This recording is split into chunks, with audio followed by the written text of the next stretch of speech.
పులివెందుల నియోజకవర్గ TDP MLA అభ్యర్థి BTech Ravi కుటుంబ సభ్యులతో కలిసి ముమ్మర ప్రచారం నిర్వహించారు. ఇస్లాంపురం, నలపరెడ్డిపల్లిలోని ఇంటింటికి వెళ్లి చంద్రబాబు సూపర్ 6 పథకాల గురించి వివరించారు.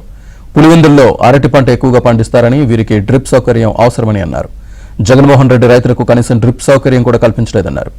జగన్ డ్రిప్ వ్యవస్థనే సర్వనాశనం చేశారని మండిపడ్డారు. కడప జిల్లాలో తీవ్ర కరువు ఏర్పడినా జగన్ కనీసం కరువు మండలాలు ప్రకటించలేదన్నారు. ఈ సమస్యలన్నీ పరిష్కారం కావాలంటే టీడీపీని గెలిపించాలని కోరారు. మన రాష్ట్రానికి పట్టిన దరిద్రం ఏమో కానీ ఎప్పుడు జగన్మోహన్ రెడ్డి గారు వచ్చారో అప్పటి నుంచి, అంతకుముందు గతంలో చంద్రబాబు నాయుడు గారు వచ్చేసి 10-90 అంటే 10% రైతులు, తర్వాత 90% ఆ తర్వాత 90% ప్రభుత్వం సబ్సిడీ ఇచ్చేది.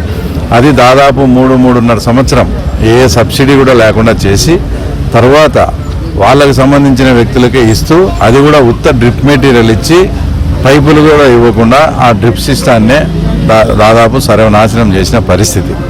తన సొంత నియోజకవర్గంలో ఉండే మండలాలను కూడా కరువు మండలాలుగా కూడా ప్రకటించలేని దుస్థితి వచ్చేసి జగన్మోహన్ రెడ్డి.